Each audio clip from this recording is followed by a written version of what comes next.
BBMP news 9ಗೆ ಸ್ವಾಗತ. ಮೊದಲಿಗೆ ಮುಖ್ಯಾಂಶಗಳು. ನಿಮಗೆ ಅವಾಗಿನ ಇಲಾಖೆಯಲ್ಲಿ ಸಾಮಾನ್ಯ ಪ್ರಜ್ಞೆ ಕೂಡ ಇರಲಿಲ್ಲ, ಕಾಮನ್ ಸೆನ್ಸ್ ಇರಲಿಲ್ಲ. ಅದಕ್ಕೆ ನೀವು ಬಂದಿದ್ದು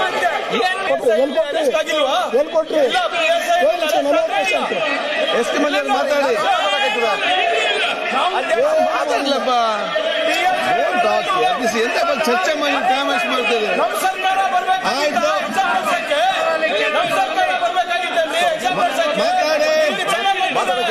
ಅಶ್ವಥ್ ನಾರಾಯಣ ಅವರೇ ಯಾರ್ಯಾರು ಎಷ್ಟು ಯಾರಿಗೆ ಬಂದಿತ್ತು, ಇವಾಗ ಏನಾಯ್ತು? ಯಾರಿಗೆ ಬಂದಿತ್ತು?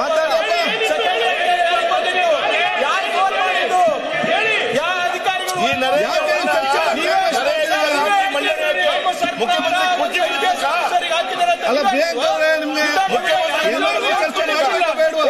ಎನ್ಆರ್ಜಿ ಚರ್ಚೆ ಮಾಡಬೇಕಾ ಬೇಡ? ಅವ್ರು ತುಂಬಾ ಹೇಳ್ತಾರೆ. ಅವ್ರು ನಾವೆಲ್ಲ ಕೇಳಿಕಲ್ಲ. ನಿಮ್ಗೆ ಎನ್ಆರ್ಜಿ ಚರ್ಚೆ ಬೇಕಾ ಬೇಡವಾ? ಎನ್ಆರ್ಜಿ ಚರ್ಚೆ ಬೇಕಂತ ಹೇಳಿದ್ರೆ ಇದರಲ್ಲಿ ಚರ್ಚೆ ಮಾಡಿ ಕೊಡಬೇಡಿ. ಅವ್ರು ಏನ್ ಕೂಡ ಮಾತಾಡ್ತಾರೆ, ನೀವೇ ಅದಕ್ಕೆ ಉತ್ತರ ಕೊಡ್ಬೇಕು. ಅದನ್ನ ನಾನು ಕೇಳಿ ನೋಡಿ. ಇನ್ನು 1.5 ದಿವಸ ಮಾತ್ರ ಇರೋದು ನೋಡಿ, ಇನ್ನು 1.5 ದಿವಸ ಮಾತ್ರ ಇದೆ. ನಿಮ್ಗೆ ಎನ್ಆರ್ಜಿ ಚರ್ಚೆ ಮಾಡ್ಬೇಕಾ ಬೇಡವಾ? ಮಾಡ್ಬೇಕಿದ್ದು ನೀವು ಕೂತ್ಕೊಳ್ಳಿ, ಕೂತ್ಕೊಳ್ಳಿ ಮಾತಾಡಿ. ಒಂದ್ ಸೆಕೆಂಡ್, 5 ನಿಮಿಷ ಮುಗಿಸಿ. ಮನೆ ಅಧ್ಯಕ್ಷ ಸಂಪೂರ್ಣ ವಿಚಾರವನ್ನ ವಿರೋಧ ಪಕ್ಷದ ನಾಯಕರಾದ ಅಶೋಕ್ ಅಣ್ಣ ಅವರು ಎಳೆ ಹಾಕಿ ಬಿಟ್ಟಿದ್ದಾರೆ. ಅಶೋಕ್ ಅವರು ನೀವು ಮಾತಾಡಕ್ಕೆ ಅವಕಾಶ ಕೊಡಿ.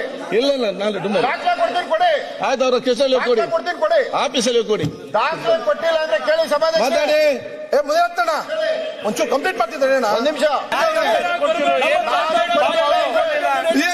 ನಿಮ್ಗೆ ಕೊಟ್ಟಿಲ್ಲ, ನಾವು ನಿಮ್ಮ ನಂಬಿಕೆ ಇರಲಿಲ್ಲ ನಮ್ಗೆ, ಅದಕ್ಕೆ ಸಿಐಡಿ ಯಾಕೆ ಕುಡಿ ಅಂತ ಕೇಳಿದ್ರು. ಡಿಸ್ಟರ್ಬ್ ಮಾಡ್ತಾರೆ, ನೀವು ಯಾಕೆ ಅವ್ರಿಗೆ ಬಲಿ ಆಗ್ತೀರಿ? ಸದನದಲ್ಲಿ ಅಶೋಕ್ ಅಣ್ಣ ಅವ್ರು ಹೆಂಗ್ ಓದ್ತಾ ಇದ್ರು ಓದಿದ್ಕೆ ನಿಮ್ಗೆ ಅವಾಗಿನ ಇಲಾಖೆಯಲ್ಲಿ ಸಾಮಾನ್ಯ ಪ್ರಜ್ಞೆ ಕೂಡ ಇರಲಿಲ್ಲ, ಕಾಮನ್ ಸೆನ್ಸ್ ಇರಲಿಲ್ಲ. ಅದಕ್ಕೆ ನೀವು ಬಂದಿದ್ದು ನೆನಪಿಗೆ ಓದಿದ್ಕೆ ಈ ಮಾಹಿತಿ ಎಲ್ಲಿ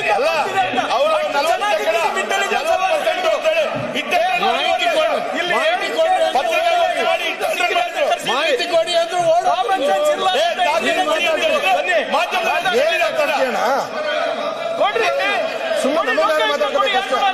ಮಾತಾಡೋ ವಿಚಾರ ಗೊತ್ತಾಗಬೇಕಲ್ವಾ? ನೀವು ಯಾಕೆ ಟೈಮ್ ಚೇಂಜ್ ಮಾಡ್ತೀರ?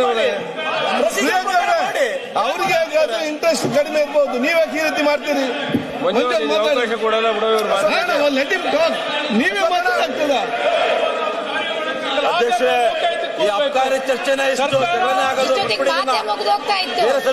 ದಂಡ ಮಾಡ್ತಾ ಇದ್ದೀರಾ ಎಲ್ಲರಿಗೂ ಅವಕಾಶ